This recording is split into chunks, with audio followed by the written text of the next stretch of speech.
On a scale of 1 to 10, how likely is it that your co-CEO is in fact going to push you out of the business? And he just looked at me and he goes, Hey there, Lyssa deHart here, and welcome to the Coaching Studio, the podcast that dives deep with the brightest minds in coaching, psychology, organizational leadership, and the art of working with people. You'll hear intimate, thought-provoking conversations alongside rising and established voices shaping the future of human development. Expect real stories, bold ideas, and practical insights you can use to expand your coaching and leadership impact. Whether you're a coach, therapist, leader, or lifelong learner, you'll leave each episode with new insights and renewed inspiration. Let's go. There are moments when everything is on the line, the stakes are high, and the outcomes are uncertain. And my guest today is a person who thrives in those moments. Dr. Carol Kauffman is the founder of the Institute of Coaching at Harvard Medical School. She is also the co-author of Real-Time Leaders and the mind behind the MOVE framework, a tool for finding winning moves when failure isn't an option. So, who is Carol Kauffman, really? And what can we learn from her about leading when the pressure is on? Carol, thank you so much for being on the Coaching Studio podcast, and welcome to the studio. I'm glad to be here. Thank you for inviting me. Well, I'm excited to have you here. It's an honor, truly. I really would love to learn a little bit more about who is Carol before Harvard and IOC and the author and the expert that you've become. Where did she begin? Well, people think I'm joking when I say I was raised in a kennel. And I have had a lifelong affinity to animals and a couple careers that involved animals. And that was because we had an illegal kennel in our house. So imagine living with 10 to, I kid you not, 30 toy poodles. So that is where I started when I saw 101 Dalmatians as a child. I didn't know that was unusual. I had nightmares about Cruella de Vil. Then later, I worked with violent horses and a little bit with violent dogs. But in terms of the horses, I had this one client once who said, "Oh, I get it. You moved from alpha horses to alpha men." Um, not intended, but most people think that because I've taught at Harvard for so long, etc., I was one of these great students. In high school, I was a C plus B minus student. The guidance counselor told my mother, "You don't have to send this one to college." And my mother gave me a lecture on why it was okay to be average. Average people did a lot of good in the world. So I was like the least likely to be who I am now in terms of, like some people most likely to succeed. I would be most likely to be mediocre. Then I found psychology and things shifted. I turned into an A minus student and then really accessed this deep determination to make a difference. So that's the beginning. In your book, or somewhere I read, you were described as the upbeat psychologist far before positive psychology it became the trending idea theory that it is today. What allowed for that kind of, I don't know, optimism or upbeat character in you?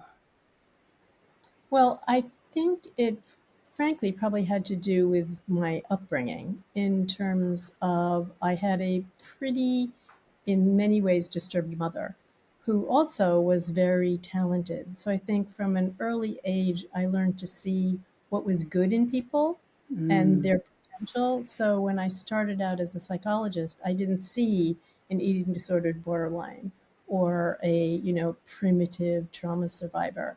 I just always just saw the person. So, for example, I remember when I worked with an inpatient unit and we were doing rounds where we were all going to talk about this patient. And I said, well, why don't we bring the patient in the room as a consultant? And, people just saw a patient. I said, but you understand, she was a head nurse in the psychiatry unit. She knows as much as we do. So I just saw people that way, which is very aligned, as it turns out, with positive psychology and coaching. But it was just, I saw potential in people. And maybe for myself too, since nothing was expected of me. Like, I don't have that voice in my head saying you're not good enough, because nobody ever told me I wasn't good enough. I just what was the I was the dumb one in the family because I had a brilliant sister. So I'd say that just was a pattern that was with me from when I was little. Excuse the interruption, Lyssa here. I would like to ask something from you. If you like this channel and you like the content that I'm offering, please do a simple, easy thing for me, which is subscribe to the channel. And on that note, let's get back to the show. Yeah. Well, and I think it speaks to internal strength too, where you were sort of the average one. So the expectation maybe wasn't on you, but yet you were able to find whatever that path was that led to your really finding your passion. And I'm just, I think, I mean, this isn't an unusual story, I don't think, in the sense of how we're given messages from our family that maybe aren't, one, accurate, or two, supportive to like being superstars. Like we weren't told we were superstars to begin with. Your story seems to me obviously unique to you, but also there's a common denominator. And I'm curious how that impacts the work that you do with the people that you work with. Well, I think in one way, I've worked with different sets of people in my life. And I think in one way, I always saw the A in the B or the C life. So I think there's that. And in terms of finding my passion, the other thing is I got really good advice from my mother. I remember we were outdoors on the terrace weeding, and I was whining about, like, I don't know what to do with my life. And like, this was, I think I was a sophomore in college. And she goes, well, just think about what you love to do and figure out how to get paid for it. And then the phone rang. It was a friend of mine asking for some advice. I talked to her and went back to weeding.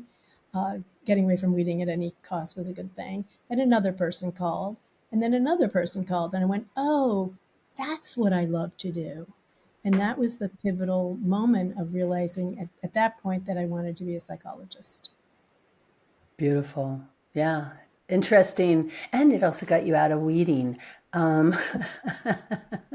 Not really. I had to go back to I weeding. had to go back to weeding. Oh, well, and for you, you made the decision to go into psychology, and that was the first step. What really led you down the path that you found yourself in? Well, people also think I kid when I say, people go, how'd you get into coaching? And I say, like, I won it. And in fact, I did. I went to a workshop with this psychologist named Ben Dean of Minter Coach. And one of the sort of perks of being there is somebody would win free tuition.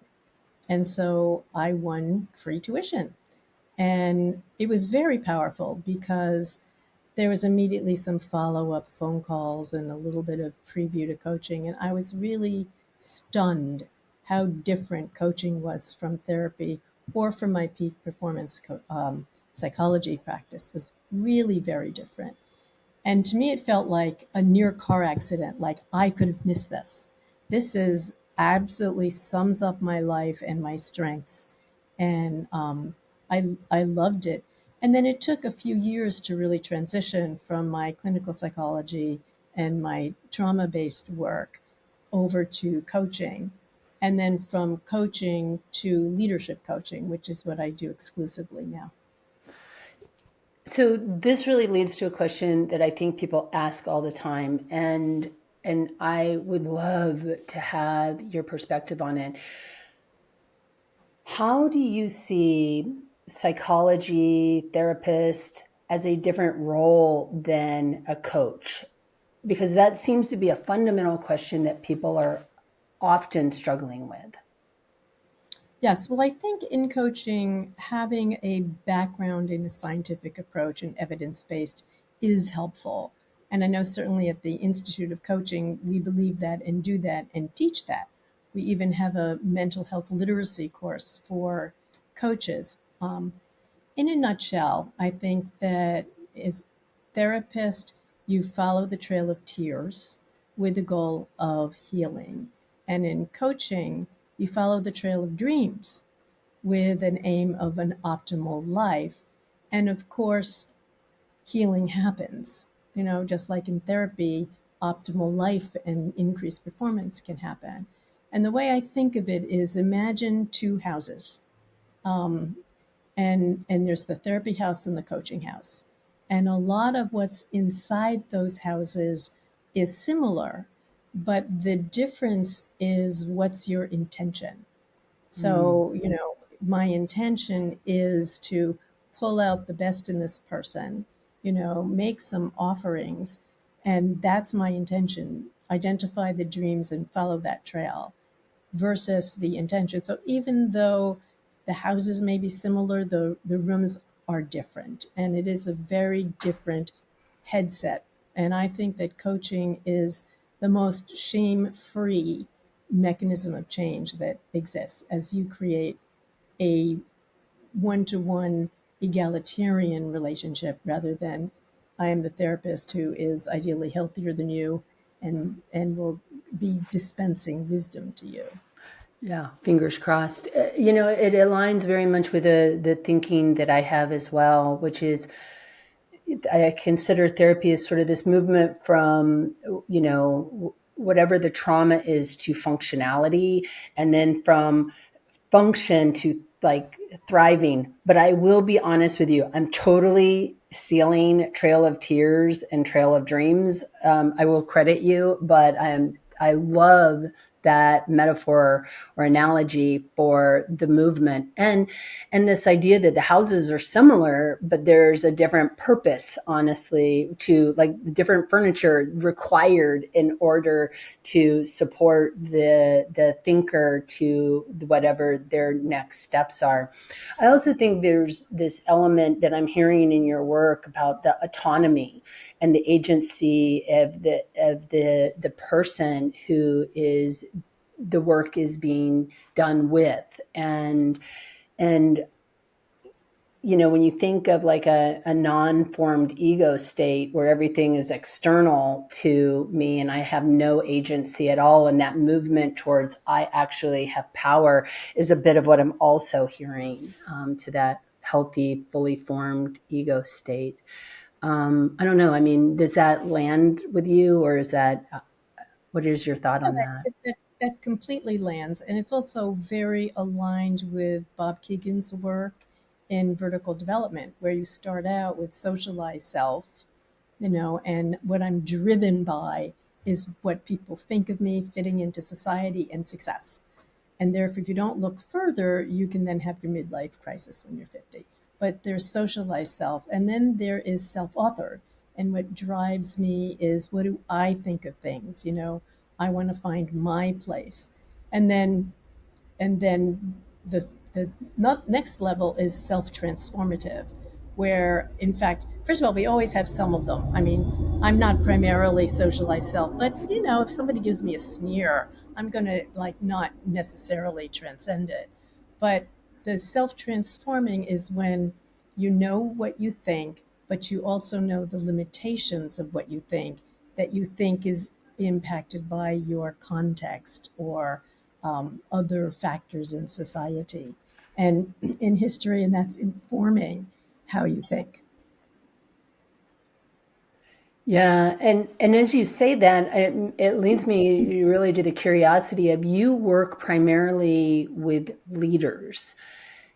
How does even being informed by this knowledge that you have of the vertical development impact how you work with these leaders who are under immense pressure and often a lot of external pressures from boards and shareholders and different just organizational pressures in general. How does your knowledge of these ideas inform how you work with people? Oh, great question. Um, First of all, the big work with leaders, because right now I work exclusively with C-level leaders. I have a couple exceptions to that. And and this comes to my feeling about coaching, which is in some ways I'm a leader and developmental advisor as along with being a coach. And a lot of times what I'll do is I'll give little tutorials and I'll say, oh, so I don't really tell people what to do because as I say to them when they ask me what they should do, I should say, let me see. When have I run a multi-billion-dollar global organization in my life? That would be like never.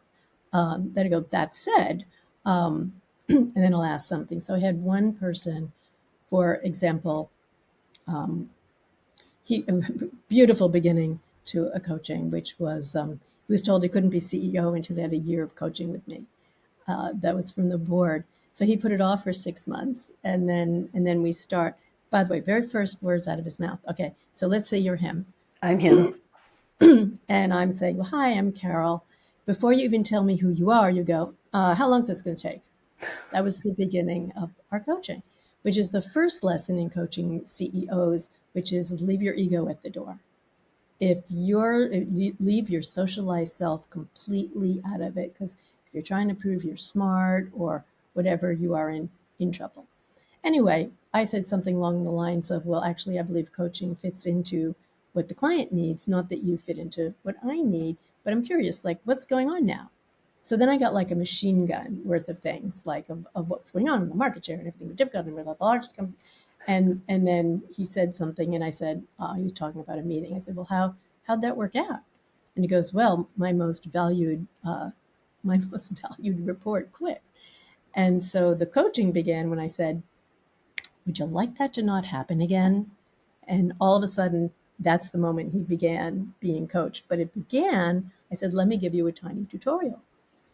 People have psychological needs, to which he said, they do? And I'm like, I go, yes.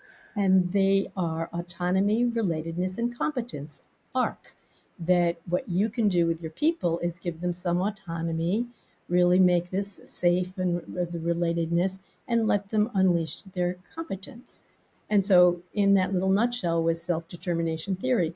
That was it. That's as much as I said. And then he goes, autonomy? He goes, but I can't give people autonomy. It's like we're in market share, we're falling, blah, blah, blah, blah. And I go, forever? They can't ever have autonomy? And he goes, well, they can be have autonomy. I said, so tell them that right now things are like X, but later they'll be like Y. So here it is, this guy, you think he's a moron.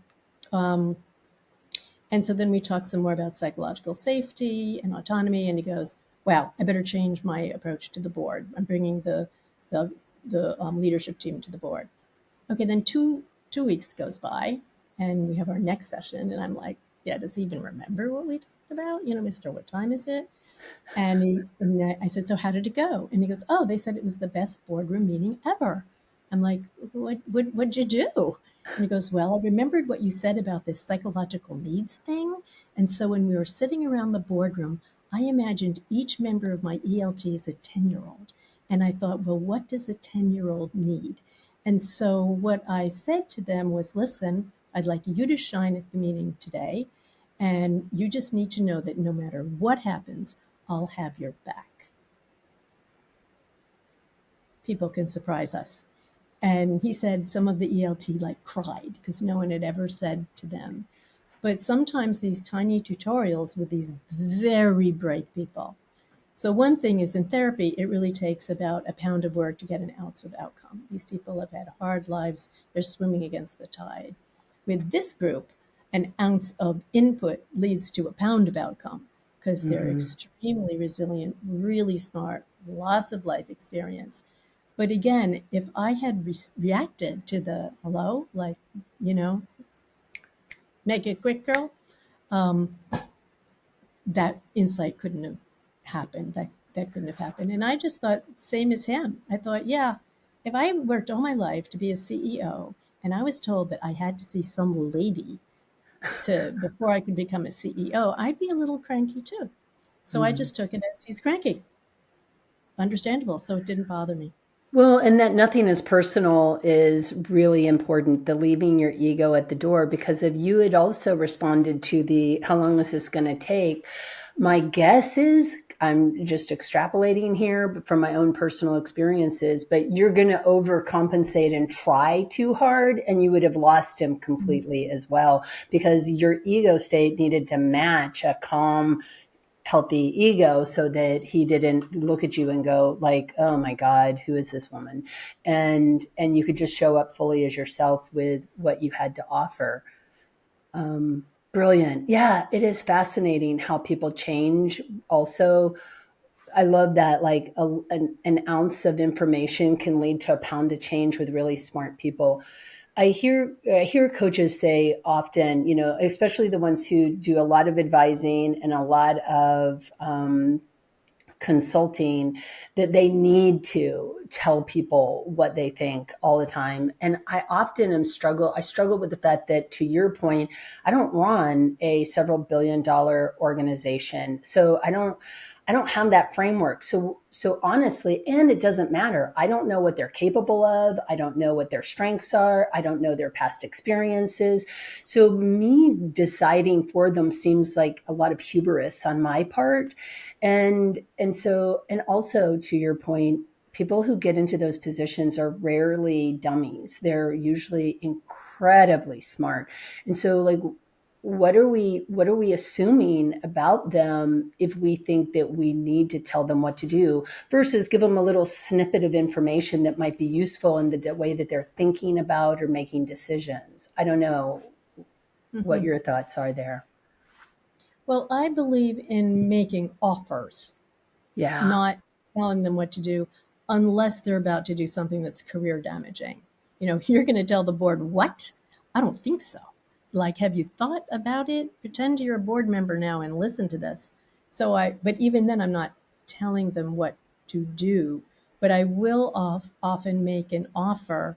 And that is actually in the ICF competencies, competency 711, easy to remember. 7.5 also on the PCC markers, where you Oh, offer really? an observation and follow it up with a question. Yeah, and you do that. Just sort of I think of it like this figure eight, like here's coaching, here's consulting, and then you put them together. And when do you do which? Now, I don't do the advice thing, but I do work with coaches who do. And I just say to them, you offer advice at your peril. And if you really know what you're talking about, that's fine. Bill Berman and I are writing a paper. I can't remember what we call it anymore. Um, Good God, I really don't remember what we called it. Anyway, the infinity loop, that's what we called it. Sort of like it goes where, but Bill has a very different approach than I do. He will advise people and say, with this, you should do this, and you should do this, and you should do this in this kind. Well, Bill ran his own company. He was a top consultant at a firm and then moved into coaching. He also asks questions, but what I typically and I also train consultants to I won't say to be coaches, but I'll say to have a coaching mindset. And then Mhm. I encourage them to describe themselves as I do, which is I'm a development advisor or a leadership advisor who coaches, who also uses coaching skills. Although I don't typically tell people what to do because I'm coaching people who are like one of my people is companies worth $500 billion. I mean, what in God's name can I do? I mean, like, but he needs support. And a lot of these big, powerful leaders actually need a mom. They actually need mom nurturing energy where your relationship transcends their role, where you Mm. actually care about them because nobody does. Everybody has an agenda. So if you can be an agenda free partner, you're unique to these people. Yeah. Well, and it's true even in our own lives, right? Like, I don't know if you have a partner yourself, but or family who loves you or whatever, but I mean, if I say to you, I want to do this crazy thing, you have a horse in my race, right? Like you care about my choices. Whereas as a non-attached outside thought partner, I don't have a horse in their race. And so I can provide that sort of non agendaed perspective. Mhm. And I Yeah. think you're right. I mean, people need the challenge if they're about to do something ridiculously silly. Like, you're going to tell the board member what, where is that coming from for you? Like, what is, how does that serve what you want? And Mhm. those kinds of questions I think are so important for the process of thinking through, am I just being reactive, or am I being thoughtful and making a wise choice for more options or better outcomes or whatever? But this really kind of goes into your high stakes coaching about, where pressure is really intense. Do you have a story of one of these moments where you were working with someone and it really stood with you as an example of navigating these high stakes of an uncertainty? Yeah, I have like a ton. I know. Um, I figured you one, might. one in particular, though, which bounces off what you just shared. So, my colleague David Noble and I, and he was the co-author on the book, Real Time Leadership. And so we're coaching co-CEOs of a startup that like was growing at 50%, over 50% every year. And and we were coaching the relationship because there was a relationship rupture. And then there was my guy and his guy. And my guy was feeling very distrustful of the other CEO, and the other CEO was feeling distrustful of him, and they were working out, potential liquidation, and really were at loggerheads. And my guy in particular was a former lawyer, and was really like, we need to sign this, we need to sign that, we need to sign the other, and he had a whole bunch of lawyers that were like secretly involved. And at one point, I just said to him, I'll call him Fred. I'll say to so, Fred, on a scale of 1 to 10, how likely is it that your co CEO is in fact going to push you out of the business, is going to try to buy you out or hurt you? On that scale of 1 to 10, how likely is that going to happen? Then it was really fascinating because I saw this bunch of emotions ripple through his face. And he just looked at me and he goes, 0. Wow. And he called off his lawyers and he went and signed the forms, and everybody loved me. Um, but it was really like just a simple question like that, like, what. And in terms of back to Bob Keegan, what that did was help him go from self-authored up to self-transformative for a minute, and really look beyond himself. So that's an example of something having, a huge impact on a company just through this incredibly simple question: on a scale of 1 to 10, how likely is this going to happen? Best use of scaling I've heard. I really don't like the on a scale of 1 to 10, where are you right now? But that's a great example of scaling. How likely is this? Because I think it's the existential fear that is running the show at that point, about the possibility, the potential for some horrible thing to happen, versus the reality of knowing this person and what is the actual likelihood. Kind of like people are afraid of sharks, but they never go to the ocean. So what does the fear do for them? Fascinating. Mhm. Yeah, Have you it's a ever had lot. one? Oh, go ahead. I'm Oh, sorry. it's a lot simpler than going to cognitive behavioral coaching, where you would then say, so, you'd help the person restructure, as opposed to, is like, how likely is this to happen? Now, if he said 8, I would have said, let's double click on that. What makes that an 8? Okay, I don't really trust him. Okay, trust for what? What is it that would make up the pieces of trust that you do or do not have? So would keep, exploring that. Now, in some cases, I would do cognitive restructuring and say, gee, but I do it very simply. Someone will say something and I'm going, I hear a lot of assumption in that, and you could be right. You totally could be right. But you might not be right. If you weren't right, what would an alternative be to what you're thinking about this person? So just doing sort of a light touch for deep work. Yeah. And as you're saying this, the correlation between, honestly, my focus in my therapy practice was PTSD, dissociative disorders, and complex trauma and relationship work. And what I found was, yes, I had a percentage, and I don't even think the Pareto principle applies. I don't think it was 20% of my practice was deeply traumatized. It was probably more like 10% of my practice where people were really traumatized and had a lot of work that needed to be done to get to functional.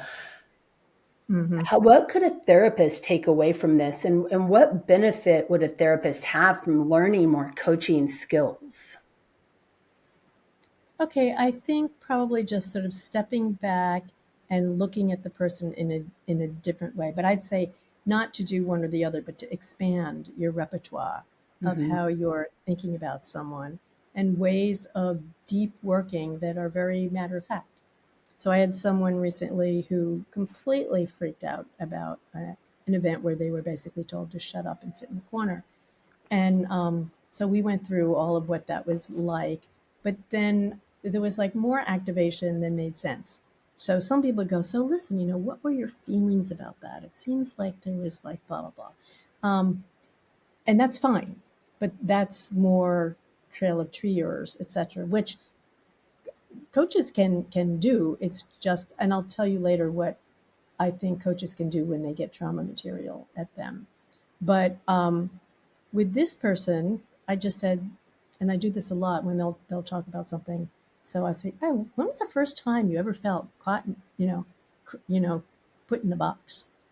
And then now I'm getting a story of when he was 7, and the family, would put him in a box, and his mother, and how they would, whenever somebody did a wrong step, the family would kind of ridicule them, and then when they reacted, they said, "Oh, we're reacting." We got to some very deep material, very matter of fact. Now, what this person said, which was interesting, we talked about it a little bit while, and then he goes, I am noticing I don't want to talk about this anymore. And so then the therapist might go, so tell me more about that, or why is that, or whatever. But in a coaching relationship, you really have to go with permission from the person. So I said, sure, we can back away from that, and you want to talk about it sometime. That's fine. But what I noticed was the activation level went down like Mm. 60%. That just like, oh, that's where it came from, naming it, and then in this case, leaving it.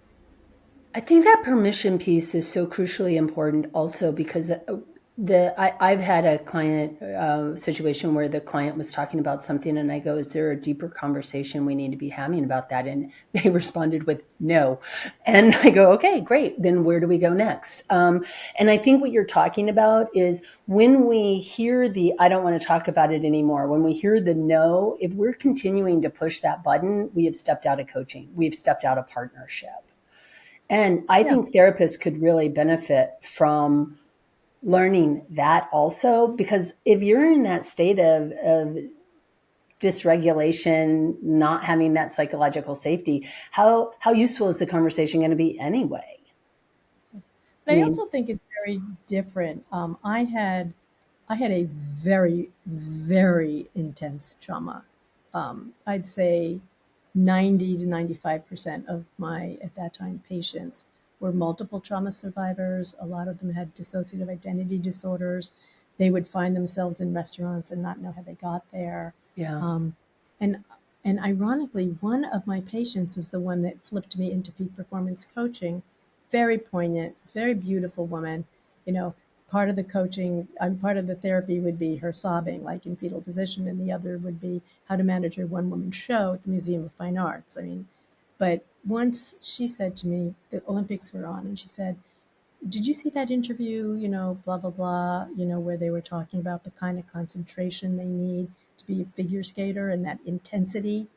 And I thought she was going to talk about her art. She said, that level of focus and intensity, that's what I need every day to not kill myself.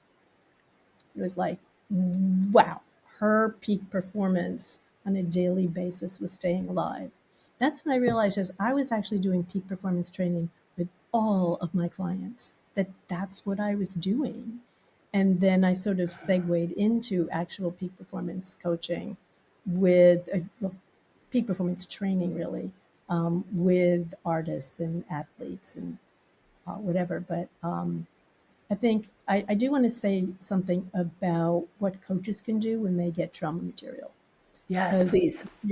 if you're not trained, you can really screw it up. So, for example, a lot of people feel that if they get trauma material, they should dive in, and that abreaction and lots of emotion about it is what you should do.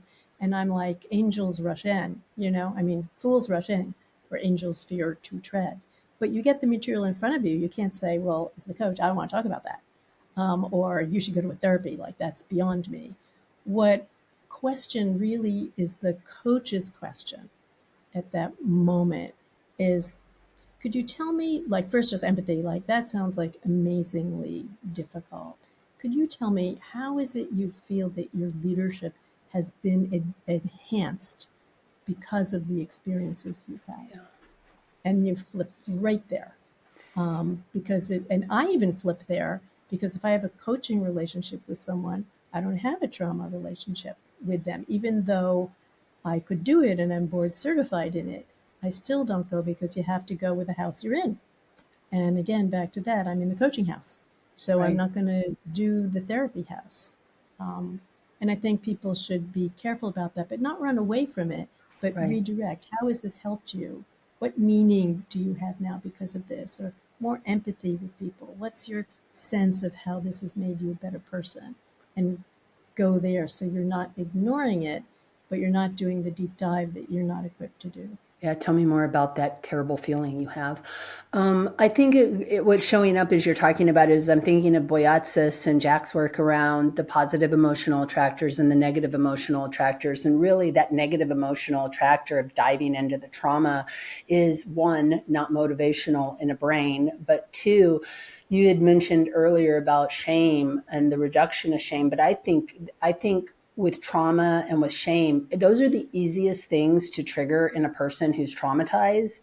And so to do the work to create that directionality, what about this horrible thing that's just emerged is useful in moving you in the direction you want to go? I think that's so critically important and again, a therapist may be in a different house and there may be a real rationale for going down that road and exploring it more deeply.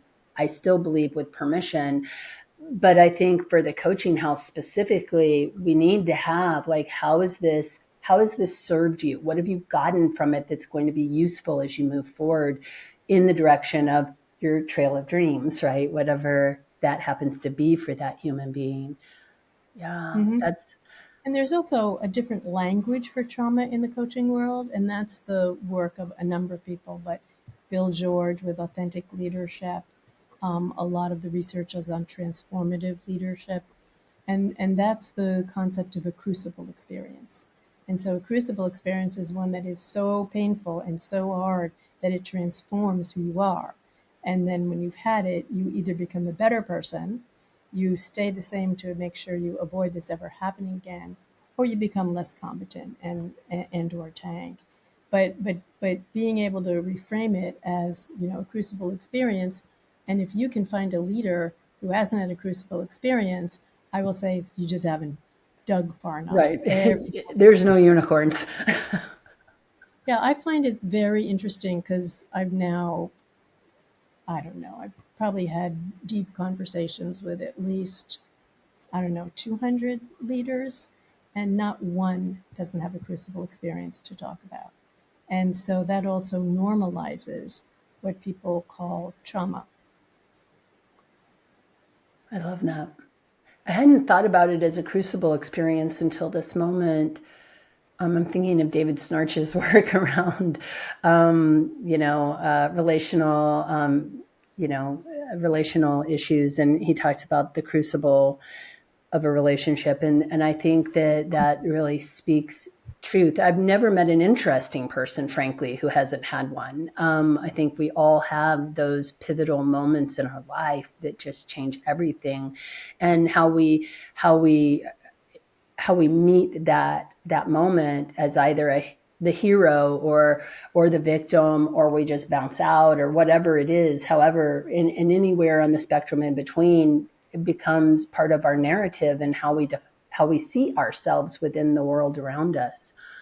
This really sort of can you talk a little bit more about your MOVE framework? And I know the acronym stands for something, but I'd love to hear you share the MOVE framework and how it applies to leaders.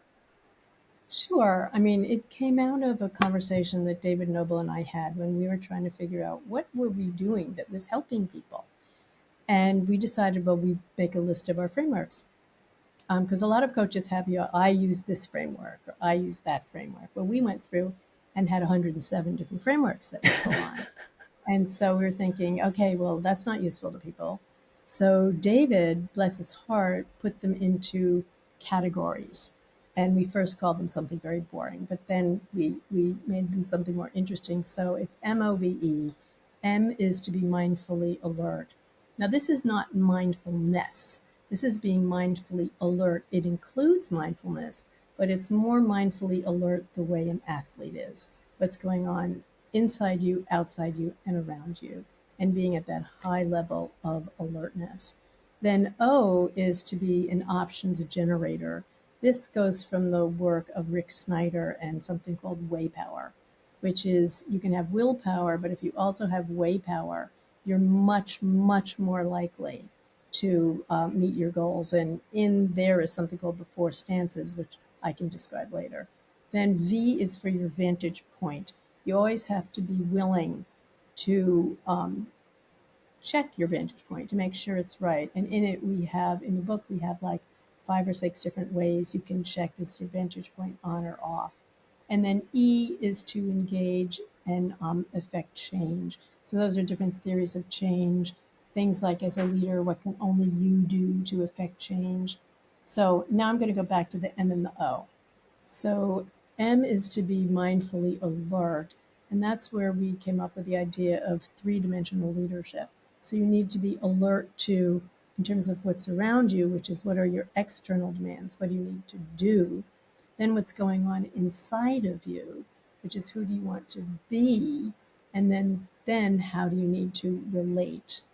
Now, O is then to be an options generator. And although this works at scale with corporations, it also works for an individual. So I'll stay on that level, which is, let's say we're having an interaction, and back to the sneer. I'm saying something and you sneer at me. And here we are. And people are going to see this, and you're sneering at me in public. And what am I going to do? So the four stances are, one is lean in, action orientation. The other is lean back, thoughtful and data orientation. One is lean in, which is caring about people at scale, its culture. And then the last one, which is don't lean, which is the hardest of all.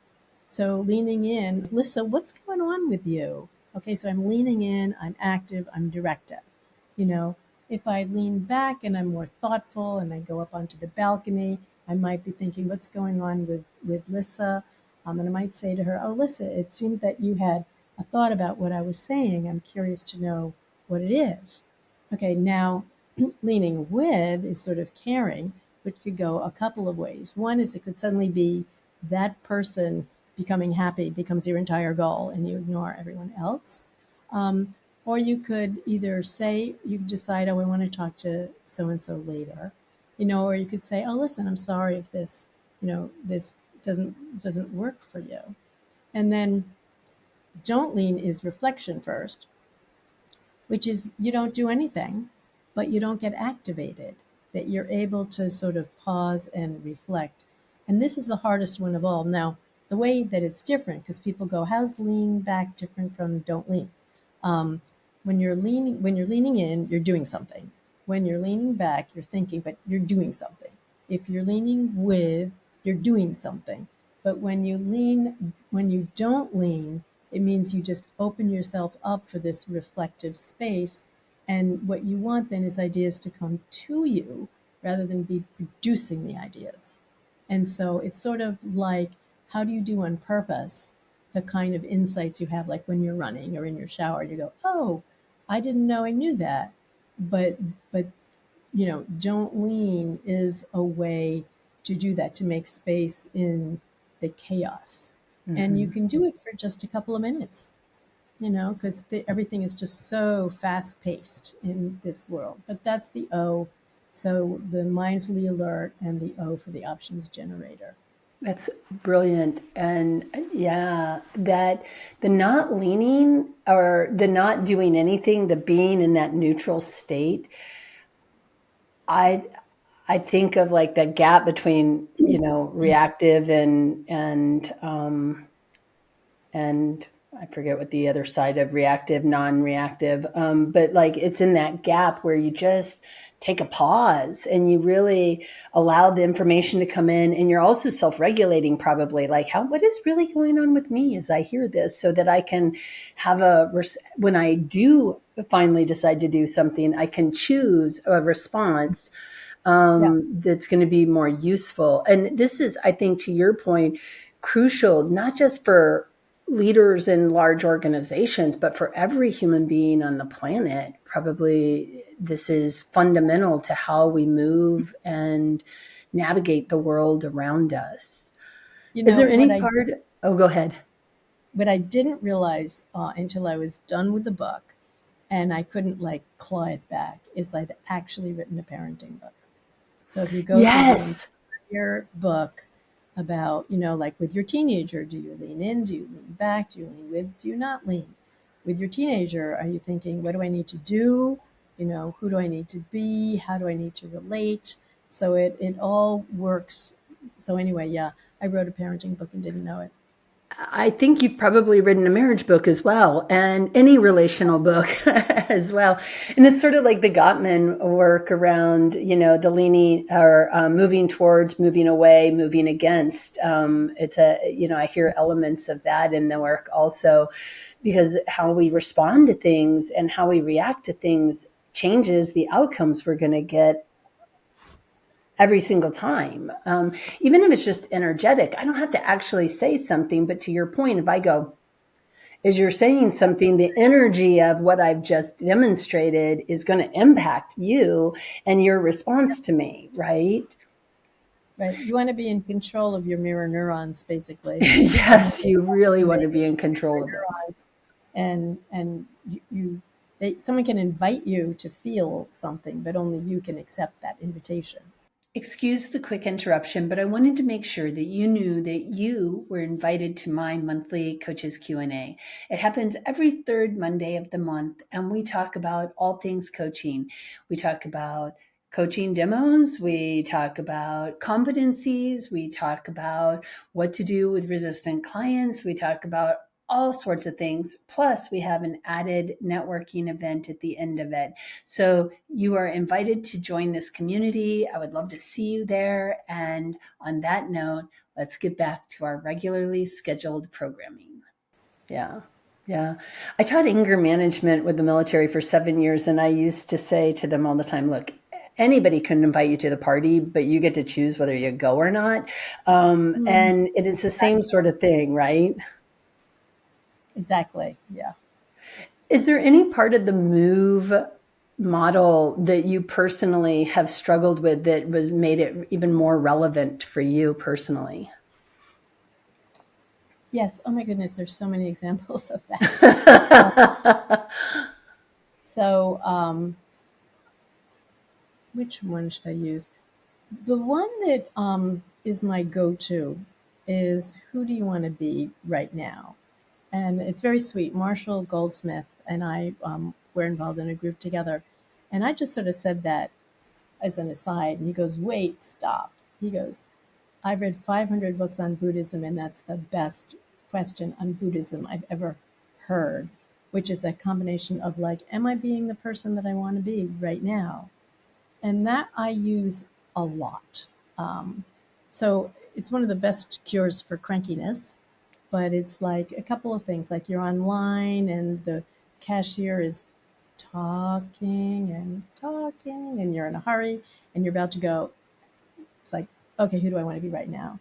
Well, one of the people who was in our CEO group, the one with Marshall, um, you'd know her if I described who she was.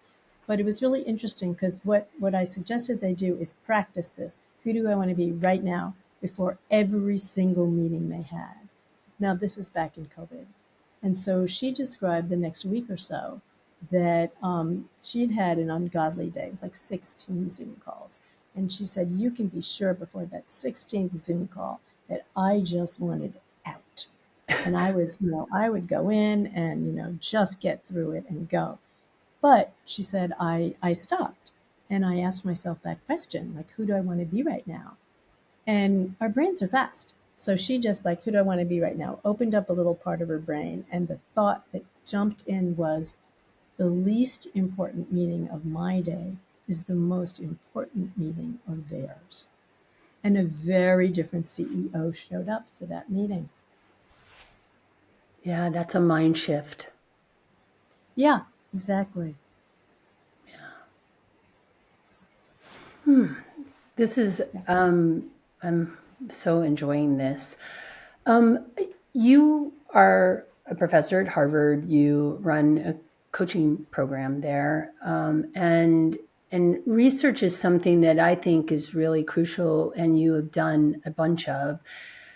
I think coaches. I think even as a therapist, when I was a therapist, the idea of doing research was kind of intimidating to me. But but I think there's research that's really important that we are doing to the efficacy of our professional work.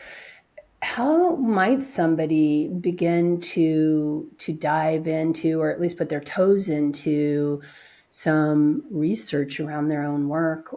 And I'm kind of asking this personally because I have research I really want to do. So you're just talking to me. I really want to do a research study on the use of metaphors, the client-owned metaphors in coaching conversations. And so how does a person begin that process of really looking at their the things they're curious about and maybe start to become more of a researcher of their own work? Well, funny you should ask. At the Institute, we donate at least $100,000 a year in small, well, not always small, research grants. So if you wanted to do a study like that and you have some of the chops to do that, you can put a proposal together. And what we do is we have a two-step process, which is you do a sort of a mini proposal, and then our scientific advisory committee will decide, does this really fit with the work of the Institute and the constellation of studies we're doing right now? And if yes, then they ask you for more and you do a full research proposal. And then the scientific advisory committee kind of looks at it and will either say yes, or they will give you a consultation to say, these are the things you need to do. Um, and for the general population, even in terms of reading research papers, when I started out with the ICF, they were actually anti-research, and then they asked me to teach it. But one of the things I wrote a paper, decades ago. I actually don't remember when I wrote it, but what I did was talk about how if you're trained in using intuition, you actually are trained in research and you just don't know it. Mm. Your intuitive hit is a hypothesis, and that's it. Then how you then decide to test it out is your methods, and then you look at your results. Were you kind of accurate or not? Was your hypothesis supported or was it not supported? Because, the people I know have been trained in intuition don't have an intuition and say, yeah, this is right. And Lyssa, you should listen. If the intuition, if the hypothesis is not supported by what the person does, you go back. And so, really, there's a way that intuition follows scientific method if you are aware of that. And that also many people who are just doing, I'm just following my gut, if you really look at what they're doing, there is, in fact, scientific evidence for it. I had a great conversation with Karen Kinsey House and Henry years and years ago, and Henry was being apologetic to me because he thought of me just as a researcher. He didn't know that that's not my primary thing. But I'm like, Henry, you don't get it. Your book is very evidence based. You just don't know the evidence. And then I said, and how did you come up with it anyway? And then he described this process of many people got together and they were thinking and they honed it. And I'm like, Henry, that's called qualitative research. You didn't just pop this out of your head. There was a whole group of you and you came together, et cetera, et cetera. So I think that now they're overtly aware of it. But I think a lot of these so-called, airy fairy coaching things, many of them have a scientific base that people just don't know. So, just for all the listeners, I'm taking this and I'm going to be contacting Carol afterwards. Actually, So, contact the Institute of Coaching okay, that's what I'll be doing. That's what I'll be doing because I'm now like outside people of don't. that. So, We not are, Carol, but the Institute of Coaching. So, just for clarity. yeah, and we have grants, and you just click on the grants thing, and you'll get a, a, a pre-grant. So yeah, we should do it. I love it. I love it. Thank you so much for that. So, I have a couple more questions as we're coming to a close, but if there was something that you like, you think of your you've built the Institute of Coaching. I mean, you were such a big part of that. What do you hope over the next 10, 20 years that it still stands for as you look into the future? Well, actually, we're working very hard for the Institute to exist in 2050, and there's many, many things we have done, which is one reason why I pulled away because I was too much the center, and now other people are leading it and doing a great job.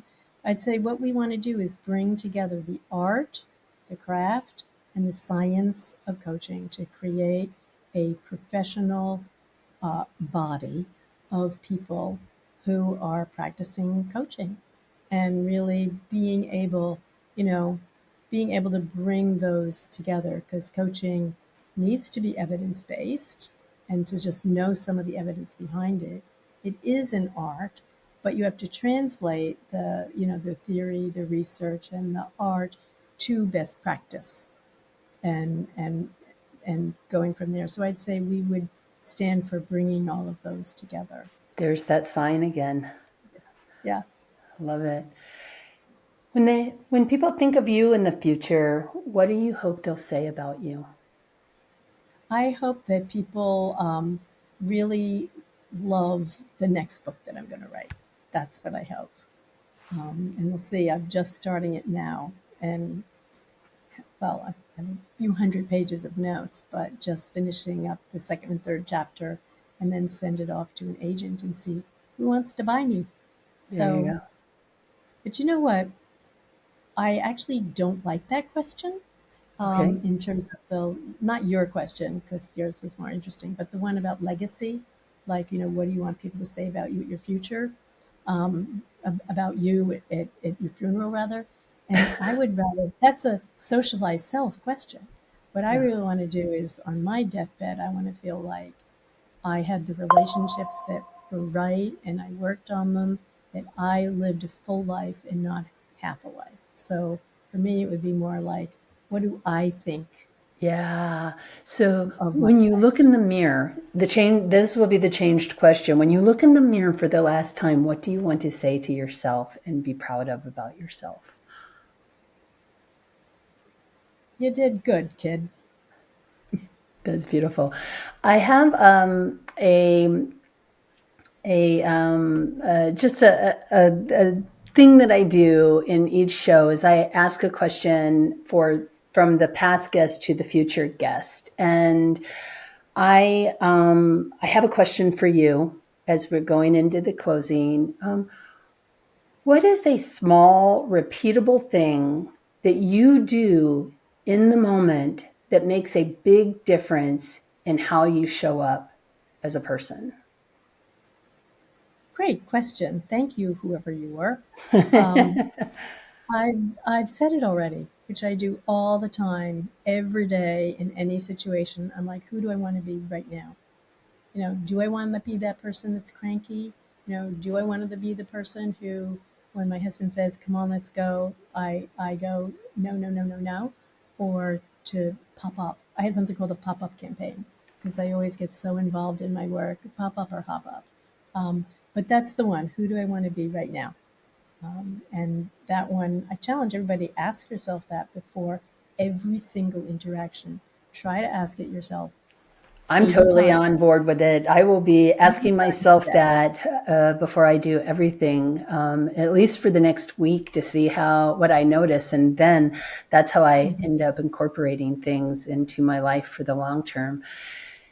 Carol, I can't even say thank you enough. This has just been such a delightful conversation with you today. Thank you so much for being on the coaching studio with me. Well, thank you. It's been a pleasure. I loved the questions that you asked and the conversation you created. So thank you.